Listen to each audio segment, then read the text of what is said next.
K സ്റ്റെഫിനും Kannan നായരുമാണ് ഈ party Congress report ചെയ്യാൻ വേണ്ടി മാതൃഭൂമി ന്യൂസിനായി മധുരയിലേക്ക് എത്തിയിട്ടുള്ളത്.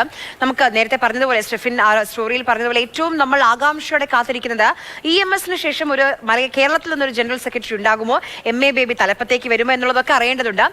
സ്റ്റെഫിൻ നമുക്കൊപ്പം ചേരുന്നുണ്ട്. സ്റ്റെഫിൻ, ഈ പാർട്ടി കോൺഗ്രസ് അവസാനിക്കുന്നതിന് തൊട്ട് തലേ ദിവസം MA ബേബിയുടെ പിറന്നാളാണ്. അങ്ങനെ ഒരു പിറന്നാൾ മധുരം MA ബേബിക്ക് ഉണ്ടാകുമോ എന്നുള്ളൊരു കൗതുകം ഒരു ഭാഗത്ത് നിൽക്കുന്നുണ്ട്. മറ്റു പേരുകൾ ആരൊക്കെയുടേതാണ് ഇപ്പോൾ ഉയർന്നു കേൾക്കുന്നത് എത്താനുള്ളത് PB യിലേക്ക്?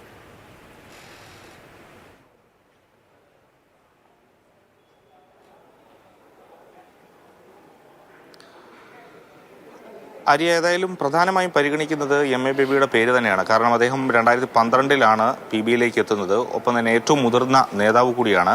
അപ്പോൾ അദ്ദേഹത്തിനൊപ്പം ബൃന്ദാ കാരാട്ടിൻ്റെയും അതോടൊപ്പം മുഹമ്മദ് സലീമിൻ്റെയൊക്കെ പേരുകൾ വരുന്നുണ്ട്. എങ്കിൽ പോലും ഏത് പേരിലേക്ക് അവസാന ഘട്ടത്തിൽ എത്തുമെന്നുള്ളതാണ് ഏറെ ഉറ്റുനോക്കുന്ന പ്രധാനപ്പെട്ട കാര്യം. നേതാക്കളെല്ലാം തന്നെ മധുരയിലേക്ക് എത്തിയിട്ടുണ്ട്. അല്പം മുമ്പാണ് മുഖ്യമന്ത്രി പിണറായി വിജയനും അതോടൊപ്പം തന്നെ CPMന്റെ കോർഡിനേറ്ററായിട്ടുള്ള പ്രകാശ് കാരാട്ടും ഇങ്ങോട്ടേക്ക് എത്തിയത്. പ്രകാശ് കാരാട്ട് ഈ സമ്മേളനം നടക്കുന്ന കോടിയേരി ബാലകൃഷ്ണൻ ഹാളിലേക്ക് വന്നിരുന്നു. ഇവിടെ വന്ന് സന്ദർശനം നടത്തിയ ശേഷമാണ് മടങ്ങിപ്പോയത്.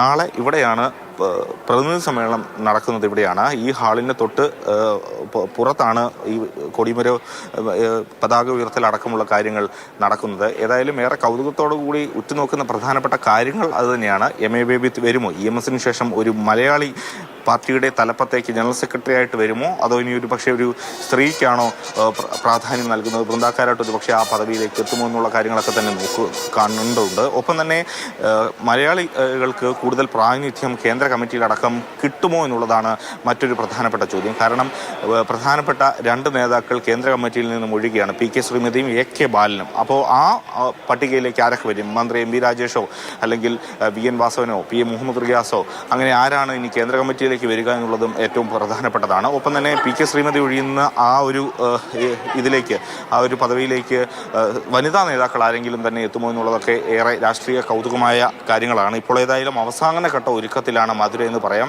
കാരണം ഇന്ന് 5:30 മണിയോടുകൂടി കേന്ദ്ര കമ്മിറ്റി യോഗം നടക്കുന്നുണ്ട്. കാരണം പ്രധാനമായും ഈ കരട് രാഷ്ട്രീയ പ്രമേയത്തിലെ ഈ ഭേദഗതികൾ ചർച്ച ചെയ്യുന്നതിന് വേണ്ടിയാണ് ഇന്ന് 5:30 മണിയോടുകൂടി CC നടക്കുന്നത്. അത് ഇവിടെ ഇന്ന് തൊട്ട് അടുത്തുള്ള ഹോട്ടലിലാണ്. അവിടെയാണ് മുഖ്യമന്ത്രി അടക്കമുള്ള ഏറ്റവും പ്രധാനപ്പെട്ട CPMന്റെ നേതാക്കൾ താമസിക്കുന്നത്. അവിടെയായിരിക്കാം ആ യോഗം ഉള്ളത്. ഇപ്പോൾ നമുക്ക് കാണാം, ഈ വാഹനങ്ങളൊക്കെ തന്നെ തയ്യാറാക്കി കൊടിയൊക്കെ വെച്ച് ഇവിടെയുണ്ട്.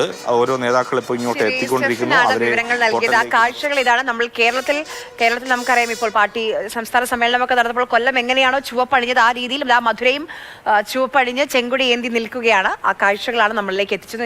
നേതാക്കളൊക്കെ അവിടേക്ക് എത്തി തുടങ്ങിയിട്ടുണ്ട്. MA ബേബി ആയിരിക്കുമോ എന്നുള്ളൊരു കൗതുകവും മലയാളികളെ സംബന്ധിച്ച് നിൽക്കുന്നുണ്ട്. തീർച്ചയായും.